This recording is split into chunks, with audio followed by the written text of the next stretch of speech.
अस्सलाम वालेकुम। 12 न्यूज़ के साथ मैं हूं निदा रियाज। बढ़ते हैं आज के न्यूज़ बुलेटिन्स की जानिब। नौजवानों की ज़हनी सलाहियतों को बढ़ाने वाले खेलों का फ़रोग ज़रूरी है। दुनिया भर में बहुत से खिलाड़ियों ने मुख्तलिफ शोबों में नुमाया काम किया। निगरान वज़ीर आज़म अनवारुल हक काकड़ ने इस्लामाबाद में स्कूलों के लिए prime ministers mind sports initiative की इफ्तिताही तकरीब में बतौर मेहमान खुसूसी शिरकत की।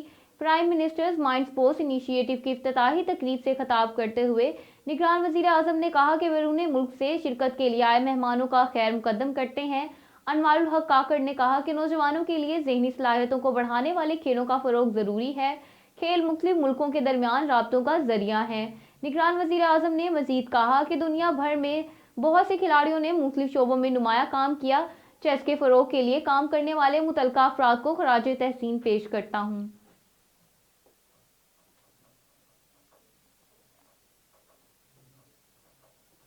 निगरान वज़ीर आज़म अनवारुल हक काकड़ की ज़ेर सदारत निगरान वफाकी काबीना का इजलास आज इस्लामाबाद में मुनक्किद हुआ। वफाकी काबीना ने वज़ारत ख़ज़ाना की सिफारिश पर कंपटीशन कमीशन ऑफ पाकिस्तान और state administration of market regulation चीन के माबेन मफाहमती यादाश्त पर दस्तखत की मंजूरी दे दी। इस मफाहमती यादाश्त के तहत दोनों ममालिक के दरमियान मालूमात के तबादले और तकनीकी इस्तादाद में इजाफा हुआ। इलेक्शन कमीशन ने ज़ाब्ता इखलाक की खिलाफ वर्जी पर नोटिस लेते हुए मुख्तलिफ उम्मीदवारों को जुर्माने और खिलाफ वर्जियों पर अज़खुद तलब कर लिया। तर्जुमान इलेक्शन कमीशन के मुताबिक डिस्ट्रिक्ट मॉनिटरिंग ऑफिसर कोहाट ने ज़ाब्ता इखलाक की खिलाफ वर्जियों पर कार्रवाइयाँ की और जुर्माने आयद किए। कौमी असम्बली के हल्का एन ने 35 से आज़ाद उम्मीदवार अनवर असलम आफरीदी को 5,000 रुपये जुर्माना, जबकि इसी हल्के से आज़ाद उम्मीदवार फवादुल्ला खान अफरीदी को 10,000 रुपये जुर्माना किया गया। इसी तरह सूबाई असम्बली के हल्का PK 90 से ANP के उम्मीदवार याकूब खान को 5,000 रुपये जुर्माना, जबकि इसी हल्के से आज़ाद उम्मीदवार जुनेदुल्ला अफरीदी को 10,000 रुपये जुर्माना किया गया। तर्जुमान इलेक्शन कमीशन ने बताया कि मुख्तलिफ अजला में मॉनिटरिंग टीमों ने ममनू तशहीरी होर्डिंग्स और मवाद भी हटाए।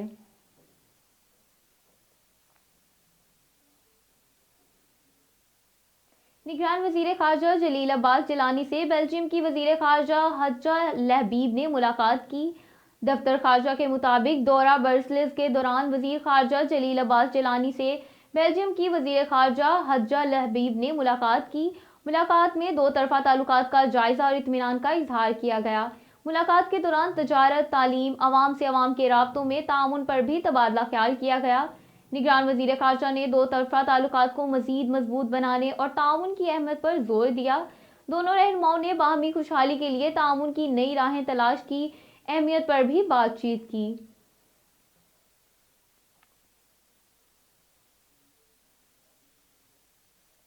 अदालती फैसले गैर कानूनी तरीकों से सुनाए जा रहे हैं।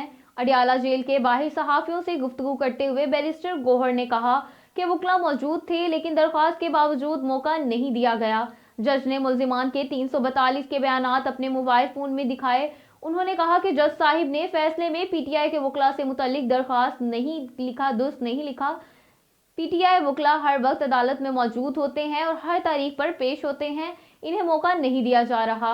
बैरिस्टर गोहर का कहना था कि अदालती फैसले गैर कानूनी तरीकों से सुनाए जा रहे हैं। जो वकला दिए गए, इनके पास कुछ नहीं था, वो वकला हमारे खिलाफ पेश नहीं होते और प्रोसिक्यूशन की टीम का हिस्सा थे।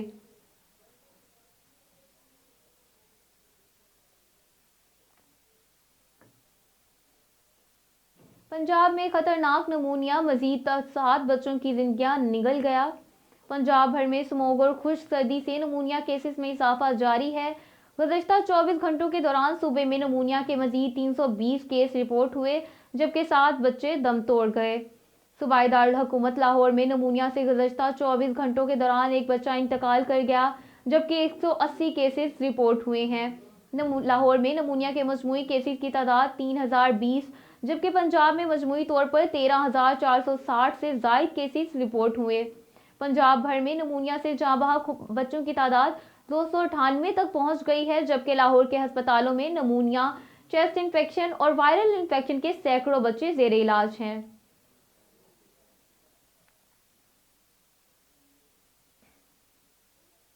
वफाकी वजारत तालीम और सूबाई हुकूमतों ने आम इंतखाबात की वजह से 6 से 9 फरवरी तक तातीलात का ऐलान किया है।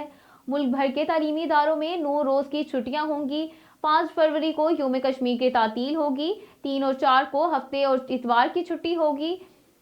5 फरवरी को कश्मीर डे, जबकि 6 से 10 फरवरी तक आम इंतखाबात की छुट्टियां होंगी। 11 फरवरी को फिर इतवार होगा और यूं तालीमी इदारे अमली तौर पर 9 दिन तक बंद रहेंगे। 12 फरवरी को स्कूल, कॉलेजेस और यूनिवर्सिटियां दोबारा खुलेंगी। दूसरी जानिब तालीमी इदारों के बाद बैंकों की भी लंबी छुट्टियां आ गईं।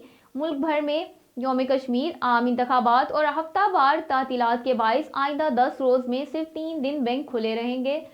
मुल्क भर में तमाम बैंक 3 फरवरी से 5 फरवरी तक बंद रहेंगे। 3 और 4 फरवरी को हफ्तावार, जबकि 5 फरवरी को यौम कश्मीर की तातील होगी।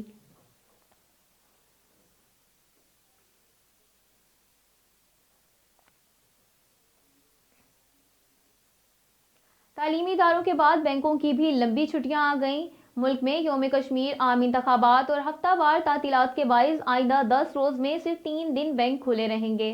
तफसीलात के मुताबिक मुल्क भर में तमाम बैंक 3 फरवरी से 5 फरवरी तक बंद रहेंगे। 3 और 4 फरवरी को हफ्तावार, जबकि 5 फरवरी को यौम कश्मीर की आम तातील होगी। दूसरी जानिब 6 और 7 फरवरी मंगल बुध को बैंक खुलेंगे। ताहम 8 फरवरी को इलेक्शन डे पर फिर बैंक बंद होंगे। 9 फरवरी जुमा को बैंक खुलेंगे। 10 और 11 फरवरी को फिर हफ्ता और इतवार को बैंक बंद रहेंगे। आज के बाद आइंदा 10 रोज़ में सिर्फ 3 दिन बैंक खुले रहेंगे और 7 रोज़ बंद रहेंगे।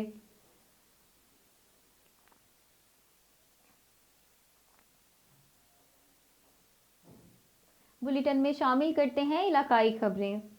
खानीवाल निगरान हुकूमत ने पेट्रोलियम मसनूआत की कीमतों में इजाफे कर दिए। महंगाई से सताई अवाम को पेट्रोलियम मसनूआत की कीमतों में इजाफा करके इलेक्शन से पहले तोहफा दे दिया।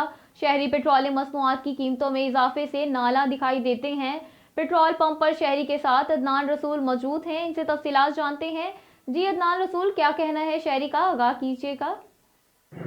इलेक्शन के दिन करीब आते ही हुकूमत की जानिब से एक बार फिर से पेट्रोलियम मसनूआत की कीमतों में इजाफा कर दिया गया। जो पेट्रोल है उसमें 13 रुपये 55 पैसे का इजाफा किया, उसके साथ डीजल की कीमत में 2 रुपये से ज़ायद का इजाफा किया गया है। पेट्रोलियम मसनूआत की कीमतों में इजाफे से एकदम से महंगाई का तूफान आएगा, जिसको खानेवाल के शहरी पेट्रोलियम मसनूआत की कीमतों से इजाफे में इंतहाई परेशान दिखाई देते हैं। यहाँ पर मेरे साथ शहरी मौजूद है, उनसे इस हवाले से बात करेंगे, वो क्या कहते हैं। भाई आप ये बताएगा, पेट्रोलियम मसनूआत की कीमतों में इजाफा, इलेक्शन बिल्कुल करीब है, तो क्या कहेंगे। पेट्रोल में जो 13 रुपये से ज़ायद का इजाफा किया गया है, 2 रुपये से ज़ायद का इजाफा डीजल में किया गया, तो आप क्या मुतालबा करेंगे। भाईजान हम मुतालबा क्या करें, इधर सर पे इलेक्शन आ गए, हुकूमत को चाहिए था कि रिलीफ दें। हुकूमत ने रिलीफ देने के बजाय पेट्रोल की कीमतों में इजाफा कर दिया गया है। जैसा कि पेट्रोल अब 13 रुपये 55 पैसे इजाफा किया है, डीजल में 2 रुपये से ज़ायद का इजाफा कर दिया गया है। जैसे पेट्रोल महंगा होता है उसी तरह इशिया खरदनोश में भी इजाफा हो जाता है। सब्जियाँ होगी, दाल, घी, चीनी वगैरह होगी, ये भी महंगा हो जाता है। तो हमें तो ऐसा नहीं लग रहा कि ये हुकूमत आगे क्या करेगी। इनको चाहिए था जैसे इलेक्शन आए ये रिलीफ दें, इन्होंने रिलीफ देने के बजाय पेट्रोल महंगा कर दिया। एक ही पेट्रोल है जिसके ऊपर आवाम चल रही है। पेट्रोल सस्ता होगा तो सारी चीज़ें सस्ती होती है, पेट्रोल महंगा होता है सारी चीज़ें महंगी कर देते हैं। अब जैसा कि पहले 2 बार पेट्रोल की कीमतों में कमी लाई गई है, उसमें जो अशिया खुर्दनोश की कीमतों में कमी नहीं आई, तो अब क्या लगता है कि अब पेट्रोल महंगा हुआ कि इससे महंगाई एकदम से आएगी कि नहीं आएगी।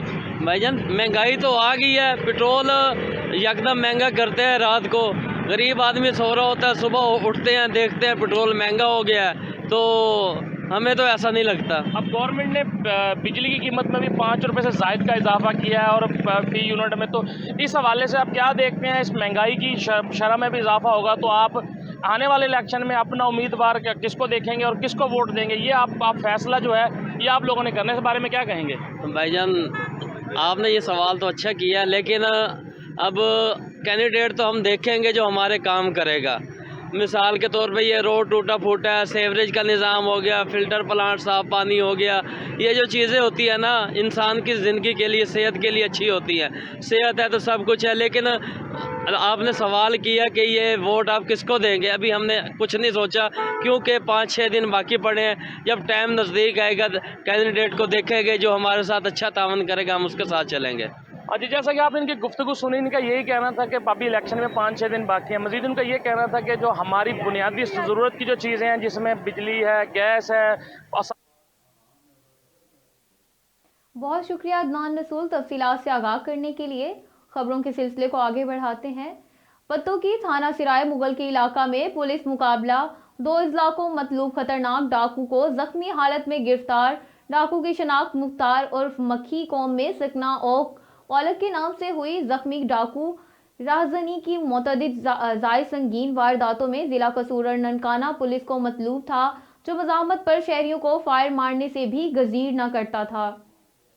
पतों की 15 की कॉल पर पुलिस को इतला दी गई कि 3 डाकू मोटरसाइकिल, नकदी और मोबाइल फोन छीनकर फरार हो गए हैं। थाना सिराय मुगल पुलिस ने फौरी रिस्पॉन्ड करते हुए हेड बलोकी रोड पर कॉलर की निशानदेही पर ताक़ुब किया। मुल्जिमान ने पुलिस को आता देखकर मुख्तलिफ इतराफ से सीधी फायरिंग शुरू कर दी। मुल्जिमान की अपनी फायरिंग से एक डाकू जख्मी हालत में गिरफ्तार कर लिया गया। छीनी गई मोटरसाइकिल, नकदी और मोबाइल फोन और पिस्टल बरामद कर लिया। पुलिस ने मुल्जिम के साथ डाकुओं को शिनाख्त कर लिया गया, जिनकी गिरफ्तारी के लिए स्पेशल टीमें तश्कील दे दी गई हैं। अवाम के जानो माल के तहफ़्फ़ुज़ के लिए कसूर पुलिस अपने फ़राइज़ सरअंजाम देती रहेगी।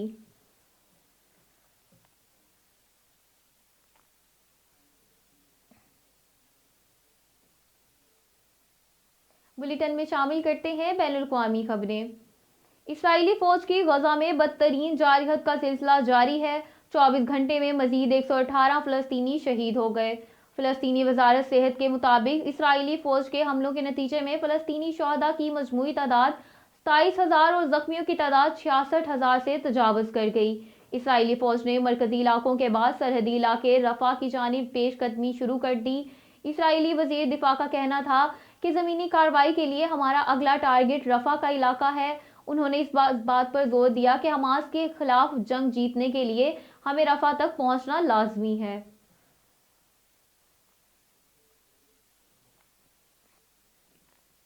खबर है खेलों की दुनिया से। ओपन सिटी फ्रांस में होल्गर रोने क्वार्टर फाइनल राउंड में पहुंच गए। डेनमार्क के टेनिस खिलाड़ी और इवेंट के टॉप सीडेड होल्गर रोने open city France tennis tournament के मर्दों के सिंगल्स मुकाबलों के क्वार्टर फाइनल राउंड में पहुंच गए। फ्रांस के मशहूर शहर मॉन्टप्लेयर में जारी एटीपी इवेंट में सनसनीखेज मुकाबले जारी हैं। मॉन्टप्लेयर के सिटी फ्रांस एरिना में खेले गए मर्दों के सिंगल्स मुकाबलों के दूसरे राउंड मैच में डेनमार्क के टेनिस खिलाड़ी और इवेंट के टॉप सीडेड होल्गर रोने शानदार कारकर्दगी का मुजाहरा करते हुए हस्पानवी हरीफ टेनिस खिलाड़ी पाल्बो मास रॉयस को स्ट्रेट सेट्स में 7x5 और 6x2 से शिकस्त देकर न सिर्फ इवेंट से बाहर कर दिया, बल्कि क्वार्टर फाइनल राउंड के लिए भी क्वालिफाई कर लिया।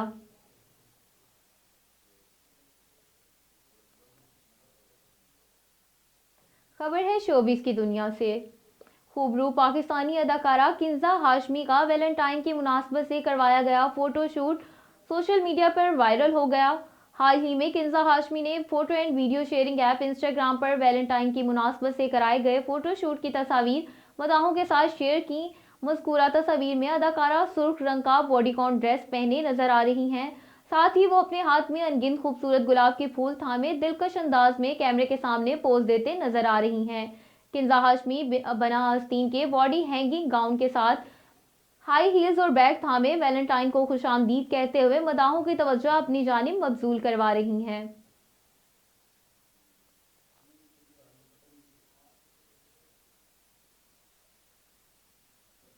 नामवर पाकिस्तानी अदाकारा माया अली के नए फोटोशूट ने सोशल मीडिया पर धूम मचा दी। हाल ही में अदाकारा माया अली ने photo and video sharing app Instagram पर अपनी चंद नई तस्वीर शेयर की, जो देखते ही देखते वायरल हो गईं। मज़कूरा तस्वीर में माया अली ने जामुन रंग की कॉलर शर्ट जेब तन कर रखी है। खुली जुल्फों के साथ नाजुक अदाएं अदाकारा के हुस्न को चार चांद लगा रही हैं, जबकि मदाह इन्हें हल्की ज्वेलरी और मोहताज अंदाज में किए मेकअप में देखकर दिल हार बैठे।